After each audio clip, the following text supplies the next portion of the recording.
sujet qui nous intéresse beaucoup, nous autres rhumatologues, qui est le traitement, les nouveautés thérapeutiques en matière de polyarthrite rhumatoïde.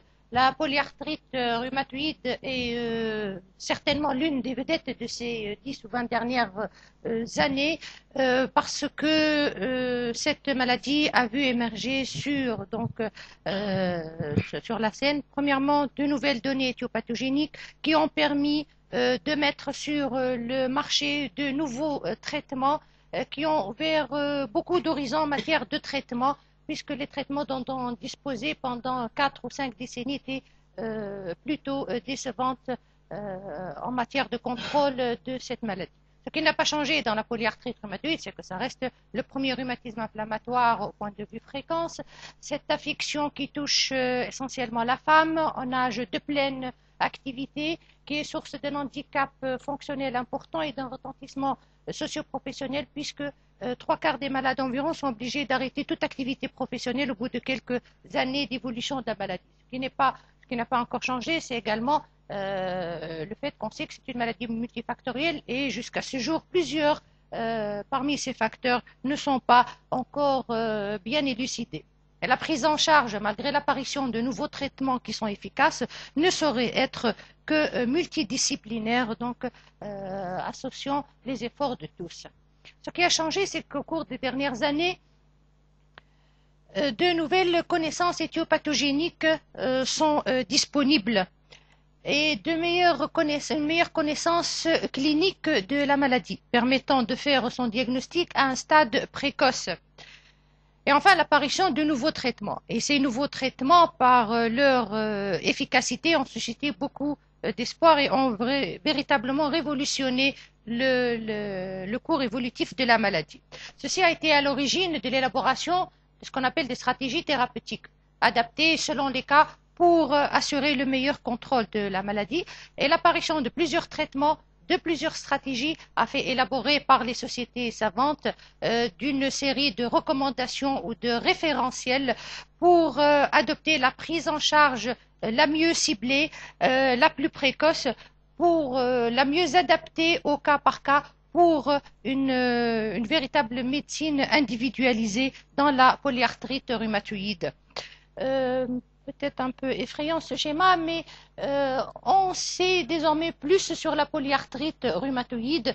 On savait que c'est une maladie qui touche à un terrain génétique particulier, certains antigènes HLA prédominants, donc le DR1, DR4, auxquels se sont ajoutés donc de nouveaux antigènes ces dernières années. Sur ce terrain génétique, des facteurs d'environnement, essentiellement le tabac, dont le rôle est actuellement admis dans le déclenchement d'une réaction immunitaire, formation de peptides anormaux, ce sont ces fameux peptides sutrilinés qui se comportent comme des auto-antigènes qui vont être à l'origine de la formation d'auto-anticorps. Ce sont ces anticorps antipeptides sutrilinés qui sont venus à côté du classique facteur rhumatoïde, ils sont venus enrichir l'arsenal diagnostique de la polyarthrite rhumatoïde, mais également l'on sait actuellement que la présence de ces anticorps constitue un facteur pronostic de la maladie. Le rôle des lymphocytes était connu depuis longtemps, mais il y a toute une panoplie de cellules qui entrent dans la constitution et l'évolution de ce processus rhumatoïde. Et donc vous voyez que la pathogénie de l'APR peut être comparée à l'état actuel, à l'état d'un puzzle dont on a mis en évidence plusieurs composants, mais dont l'agencement terminal reste à élucider. Pour le diagnostic, quoi de neuf? On s'est toujours basé on s'est depuis plusieurs années basé sur les critères de l'American College of Rheumatology de 1987 pour porter le diagnostic de polyarthrite rhumatoïde, cette série de 7 critères que vous connaissez, dont les 3 derniers critères, donc vous voyez, nodule rhumatoïde, modification radiologique, apparaissent assez tardivement dans le cours évolutif de la maladie. Et en se basant sur ces critères, on s'est aperçu qu'on fait un diagnostic en fait tardif de la polyarthrite rhumatoïde à un stade où les destructions radiologiques malheureusement sont irréversibles et irrécupérables. En collaboration entre l'European League Against Rheumatism et l'American College of Rheumatology, de nouveaux critères pour le diagnostic de la polyarthrite débutante ont été mis au point et publiés en 2009. Ces critères mettent l'accent sur l'atteinte des petites articulations, ce qui est classique. Là, ils donnent de la valeur à la sérologie avec l'apparition des nouveaux anticorps anti-CCP. Et désormais, le syndrome inflammatoire biologique figure parmi les critères et donc avec un système de score, un score supérieur ou égal à 6 permet de porter le diagnostic de polyarthrite débutante. Un diagnostic précoce s'impose. Pourquoi? Parce que l'on sait désormais que la polyarthrite détruit assez tôt au cours de l'évolution et l'on estime qu'en moyenne 70% des polyarthrites rhumatoïdes ont des érosions, des destructions radiologiques au cours de la première ou des 2 premières années d'évolution. C'est pour cela qu'on s'est attaché à établir des facteurs pronostiques qui permettent de prévoir l'évolution destructrice de la polyarthrite rhumatoïde. Certains facteurs sont actuellement admis, le début aigu polyarticulaire, le syndrome inflammatoire biologique, la sérologie rhumatoïde, facteur rhumatoïde et anti-CCP, et la présence de ces érosions. Vous allez me dire qu'il ne faut pas attendre, c'est ce qu'on a dit, ne pas attendre les érosions radiologiques patentes. Et il ne faut pas oublier donc l'apport au cours des dernières années des techniques d'imagerie, échographie et IRM pour la détection tout à fait précoce des érosions osseuses. Un traitement précoce s'impose parce que tout retard de traitement est corrélé à des destructions osseuses donc avancées, d'où la notion de cette fenêtre d'opportunité thérapeutique, donc la possibilité d'agir tôt au cours de la première année, des premiers mois d'évolution de la maladie pour pouvoir freiner et au mieux donc arrêter les destructions radiologiques. Ici, cette étude parue donc en 2001 qui a comparé 2 groupes de patients qui ont reçu un traitement de fond de la polyarthrite rhumatoïde. Donc pour la courbe ici en rose, un groupe traité au bout de 15 jours après que le diagnostic a été fait. Ici la courbe en rouge des patients traités avec un délai d'environ 4 mois. Et vous voyez qu'au contrôle, le score de destruction radiologique, donc le score de Sharp qui évalue le pincement articulaire et les érosions osseuses, donc montre une progression radiologique nettement supérieure dans le groupe traité avec un délai de quelques mois.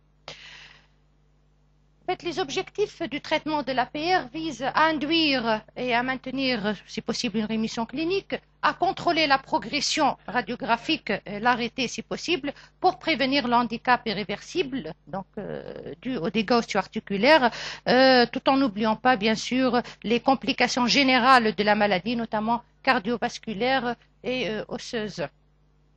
De nouveaux traitements sont apparus sur la scène, mais sans pour autant que l'on ait abandonné les anciens traitements de fond, les traitements de fond classiques. Vous savez tous que le traitement de la polyarthrite rhumatoïde repose sur un volet de traitement symptomatique sur lequel je ne vais pas m'attarder, et les traitements de fond. Ces traitements sont très nombreux, multiples, de modes d'action très variés, d'efficacité également différente d'un produit à l'autre. Alors, concernant les traitements anciennement utilisés, la corticothérapie, je ne vais pas parler des antalgiques et des anti-inflammatoires non stéroïdiens, mais la corticothérapie mérite d'être mentionnée.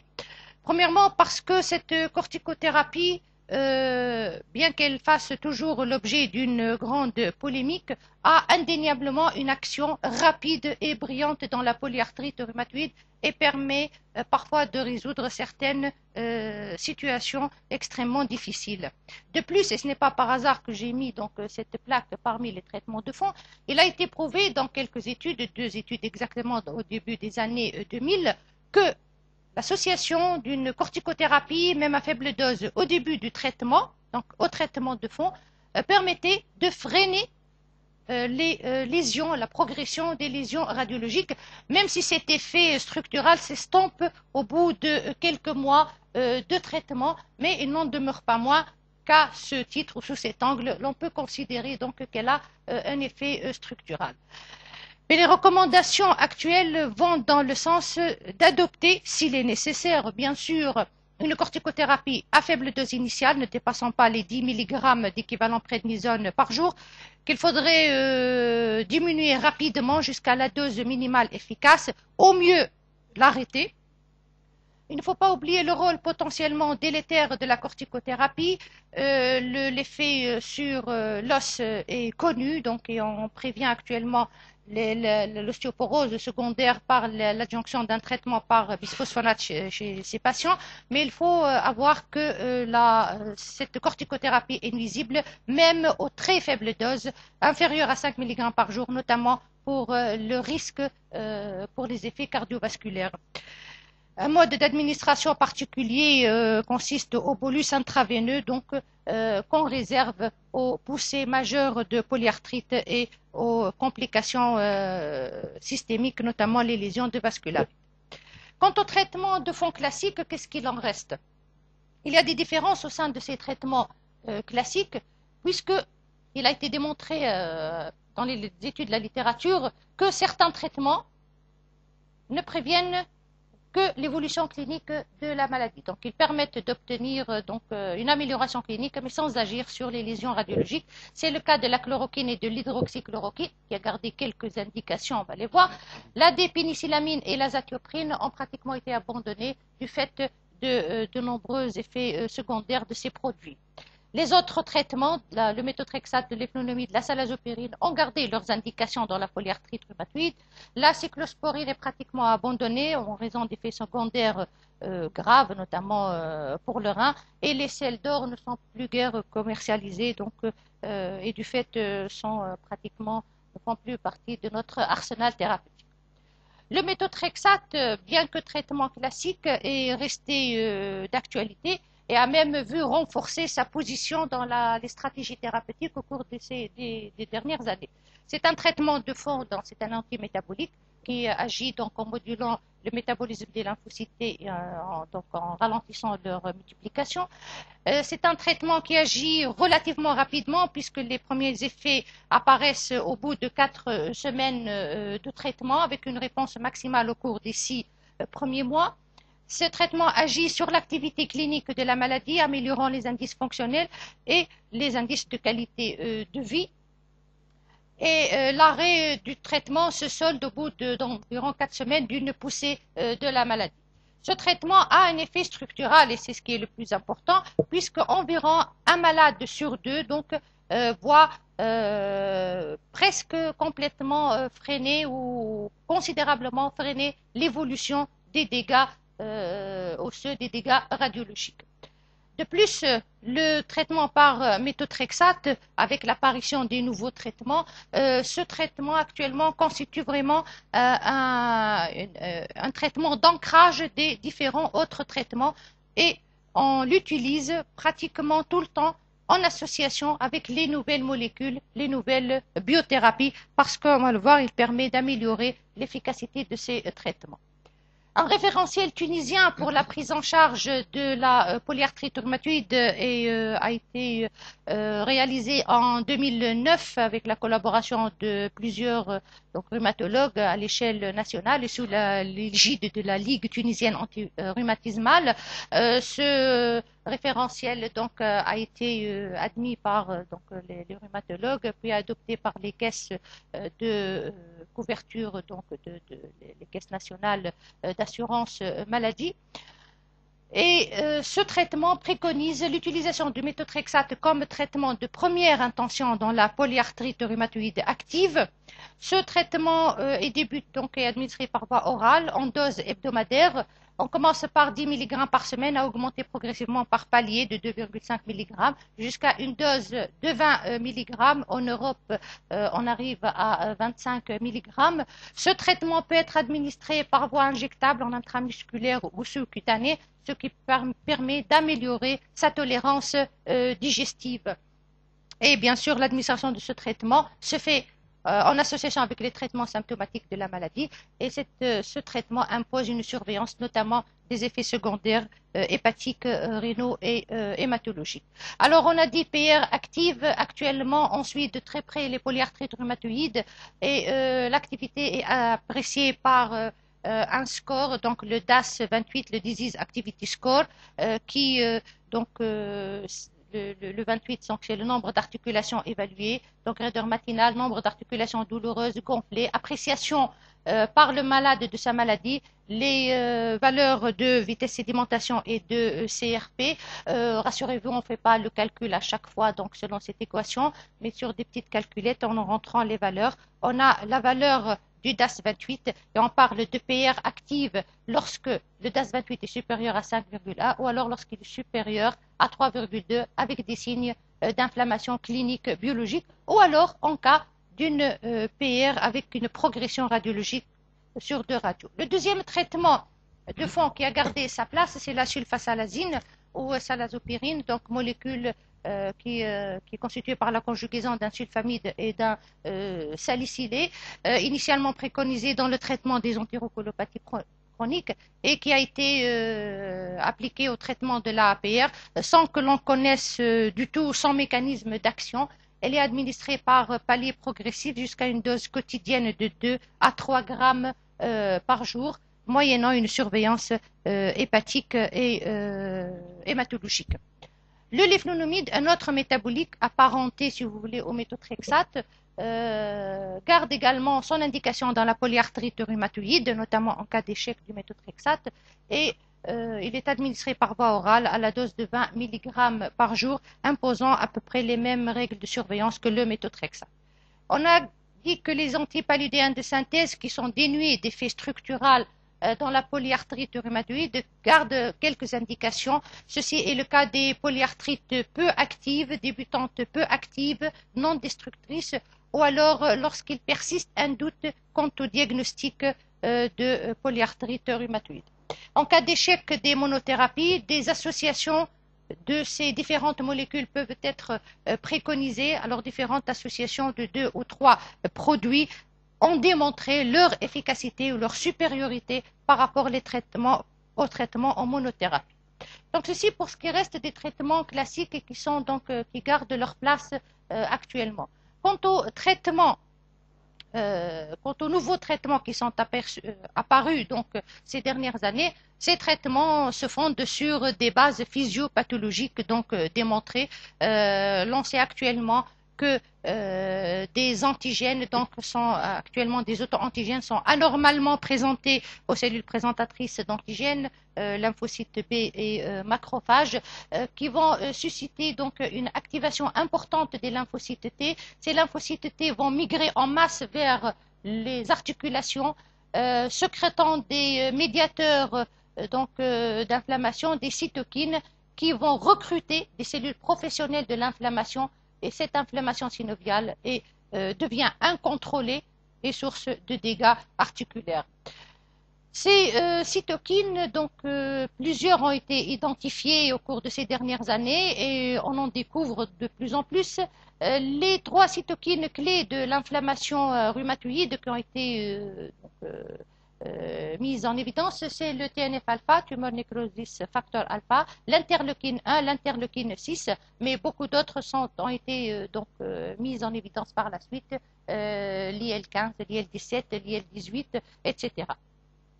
Et ces cytokines ont constitué les cibles des nouveaux traitements apparus au cours de ces dernières années. À côté de ces cytokines, les cellules les cellules immunitaires, les lymphocytes T et les lymphocytes B ont constitué également des cibles thérapeutiques.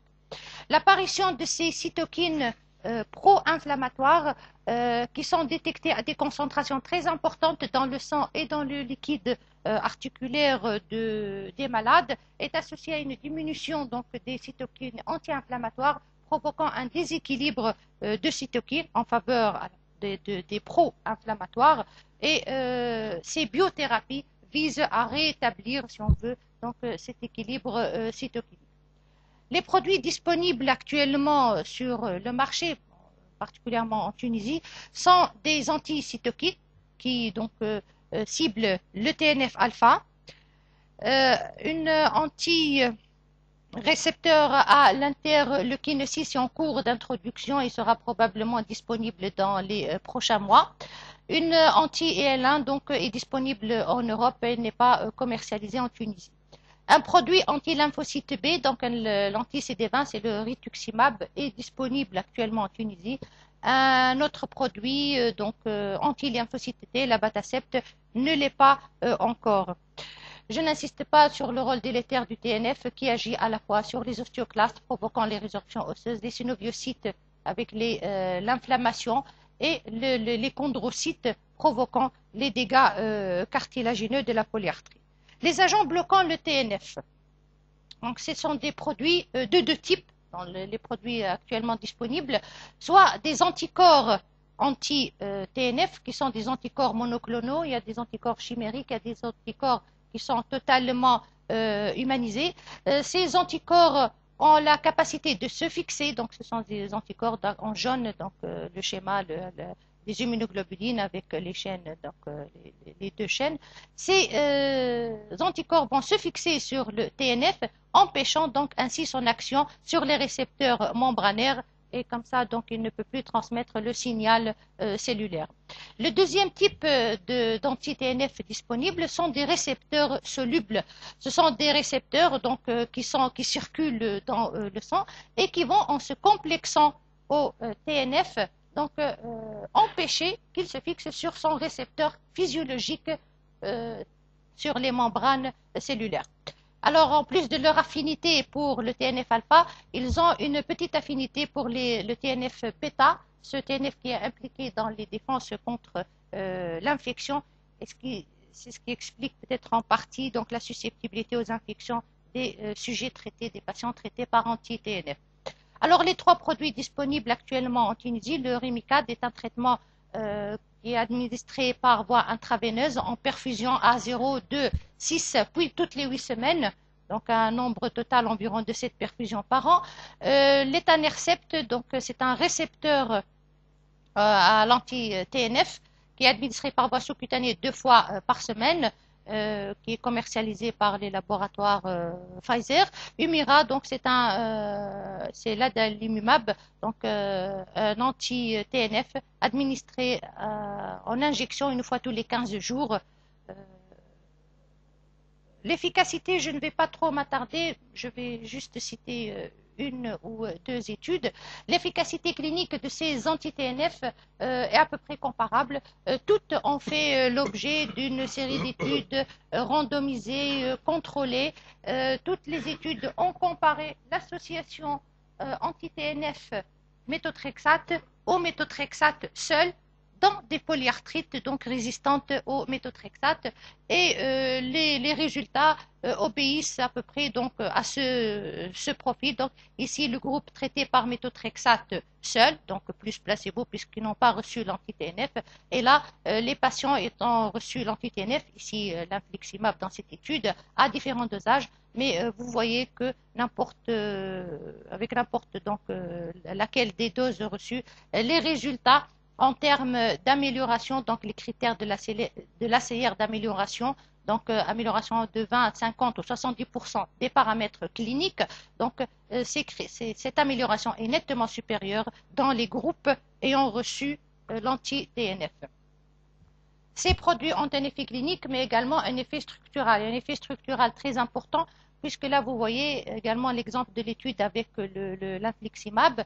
Ici, la progression radiologique dans le groupe ayant reçu le méthotrexate seul, donc n'ayant pas reçu d'anti-TNF, par rapport aux 3 autres groupes ayant reçu des doses différentes d'anti-TNF. Et vous voyez que la progression radiologique est ici presque nulle, alors donc que les malades là ont continué à détruire.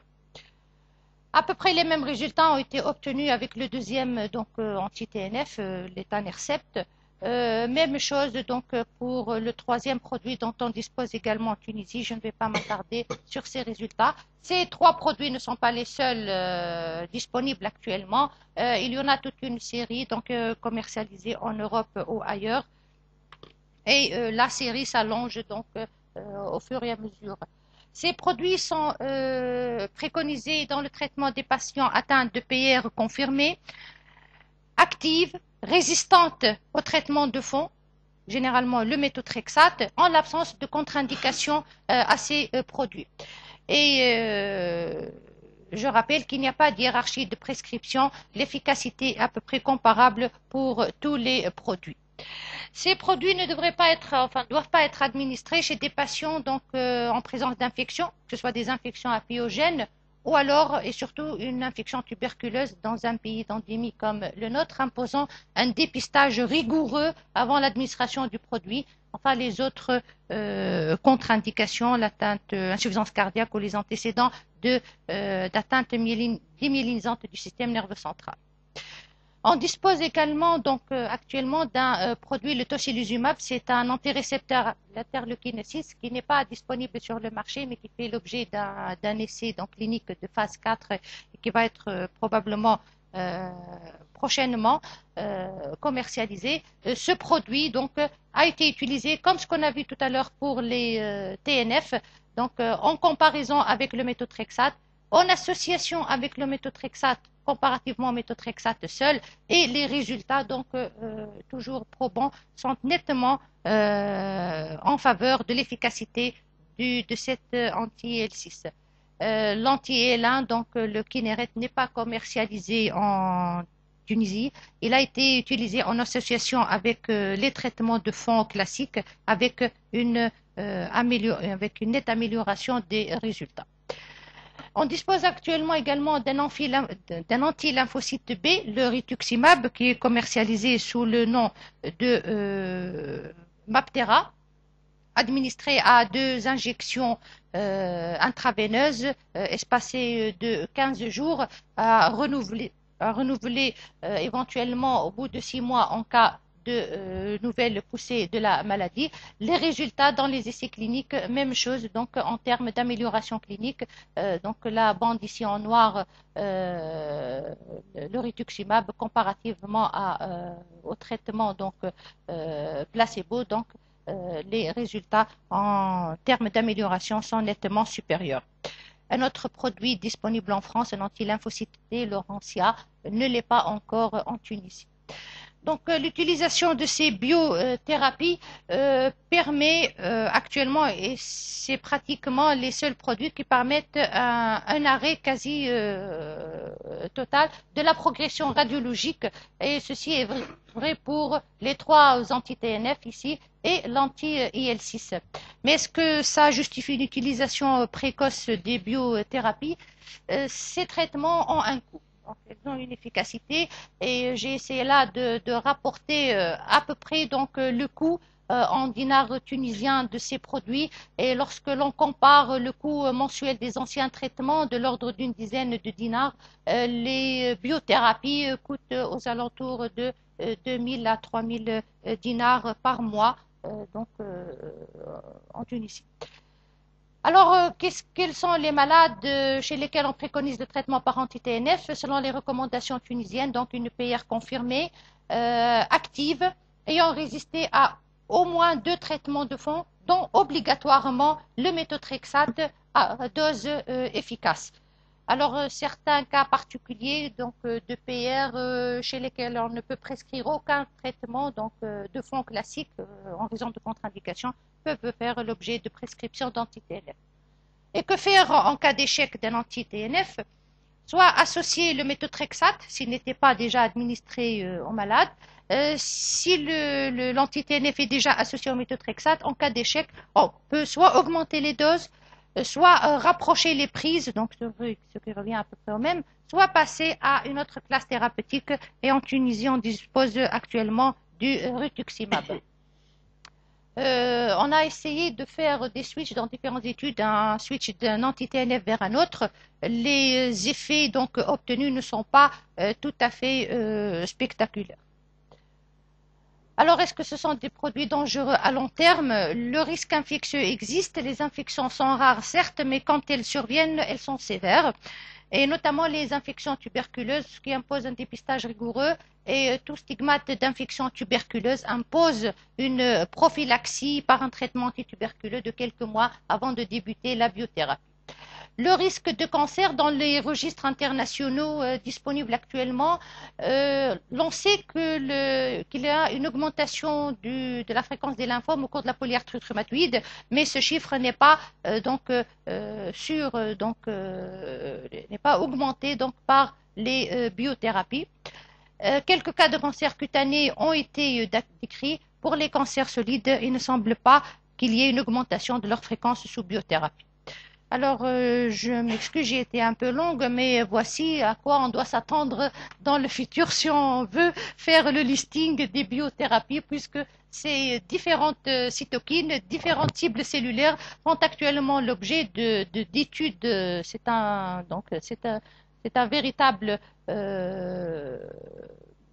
chantier, avec tous les traitements, toutes les molécules qui sont en train d'être essayées et testées dans la polyarthrite rhumatoïde. Pour conclure la prise en charge de la polyarthrite rhumatoïde, puisque c'est de prise en charge qu'il faut parler, à bénéficier de nouveaux concepts, la nécessité d'un diagnostic le plus précoce possible, la nécessité d'instituer un traitement énergique et de ne pas opter, comme il était classique, de le faire vers une stratégie progressivement croissante ou additive. Il faut profiter de cette fenêtre d'opportunité thérapeutique où l'on peut agir sur les destructions radiologiques pour intensifier le traitement, moyennant une surveillance étroite de la maladie pour pouvoir adapter régulièrement notre stratégie à l'évolutivité de la maladie. C'est le tight control des anglo-saxons. Les nouveaux traitements ont fait suite à d'importants progrès en matière de connaissances immunopathologiques qui ont permis l'élaboration de thérapeutiques basées sur de véritables schémas physiopathologiques qui sont de plus en plus affinés, permettant de cibler des cellules et des molécules, ouvrant des perspectives thérapeutiques très variées. Et ces biothérapies actuellement ne sont pas limitées uniquement à l'utilisation dans la polyarthrite rhumatoïde, puisque leur domaine d'utilisation s'est élargi en rhumatologie à plusieurs pathologies inflammatoires, c'est encore compréhensible, mais également à des pathologies moins inflammatoires comme l'arthrose et l'ostéoporose. Voilà, on espère ne plus voir ces mains difformes et je vous remercie.